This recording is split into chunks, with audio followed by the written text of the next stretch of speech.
বন্ধুরা, আমার নাম শুভশ্রী আর আপনাদের সকলকে আমার চ্যানেলে খুব স্বাগত জানাই। আজকে আপনাদের সঙ্গে শেয়ার করব খুবই অভিনব আর খুবই সুস্বাদু একটি রেসিপি যা ঝটপট তৈরি হয়ে যায়, রাঙা আলু মটরশুঁটি ভাজা। ইউটিউবে এই রেসিপিটা একদম প্রথম। রেসিপিটা এভাবে ট্রাই করে দেখবেন, কেমন লাগলো জানাবেন। আমার চ্যানেল যদি ভালো লাগে সাবস্ক্রাইব, শেয়ার আর লাইক করতে কিন্তু ভুলবেন না। তো চলুন দেখে নিই কেমন করে বানাচ্ছি রাঙা আলু মটরশুঁটি ভাজা। প্রথমে দিয়ে দিচ্ছি 3 টেবিল চামচ সাদা তেল, আপনারা সর্ষের তেলেও করতে পারেন। তেলটাকে প্রথম খুব ভালো করে গরম করে নেব। তেলটা গরম হয়ে গেছে, এবারে এর মধ্যে দিয়ে দেব 1 চা চামচ কালো জিরে, তার সাথে আরও দেব 2টো শুকনো লঙ্কা। এবারে এই ফোড়নটাকে আমরা 30-40 সেকেন্ড একটু ভেজে নেব। ফোড়নটাকে ভেজে নিয়েছি, এবারে এর মধ্যে দিয়ে দিচ্ছি একটা মাঝারি সাইজের পেঁয়াজ, এটা প্রায় 110 গ্রাম।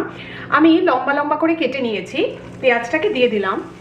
এবারে পেঁয়াজটাকে আমরা 3-4 মিনিট ভেজে নেব, যতক্ষণ না পেঁয়াজটা একটু সফট হয়ে যাচ্ছে। পেঁয়াজটা সফট হয়ে গেছে, এর মধ্যে এবারে দিয়ে দেব রাঙা আলু।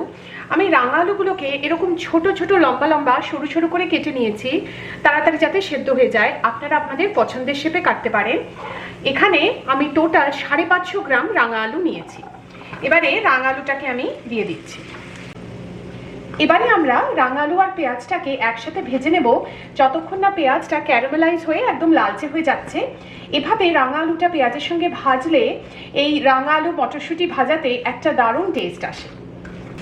আলু আর পেঁয়াজটাকে একসাথে ভালো করে ভেজে নিয়েছি। এবারে এর মধ্যে দিয়ে দেবো কিছু শুকনো মশলা, 1/2 চা চামচ হলুদ গুঁড়ো, আর দিচ্ছি 1 চা চামচ লঙ্কা গুঁড়ো। এটা আপনারা আপনাদের ঝালের প্রেফারেন্স অনুযায়ী অ্যাডজাস্ট করতে পারেন। 1 চা চামচ ধনে গুঁড়ো, তার সাথে আমি আরও দিয়ে দিচ্ছি 1 চা চামচ আমচুর পাউডার। এটা বেশ টক ঝাল একটা ফ্লেভার আনবে। এবার একটু ভালো করে মশলাটাকে মিশিয়ে নিলাম। তার সাথে আমি আবার দিয়ে দিচ্ছি অনেকটা বেশ মটরশুঁটি, 1 কাপ মতো। এবারে সব কিছু ভালো করে মিশিয়ে আমরা এই মশলাটাকে কষিয়ে নেব। 4-5 মিনিট মতো সময় লাগবে। আমরা মশলাটাকে কষিয়ে নিয়েছি, এবারে এর মধ্যে দিয়ে দেব নুন স্বাদ মতো, আর দিয়ে দিচ্ছি 3টে কাঁচা লঙ্কা আমি মাঝখান দিয়ে চিড়ে নিয়েছি। আর এবারে একবার সবকিছু ভালো করে একটু মিশিয়ে নেব।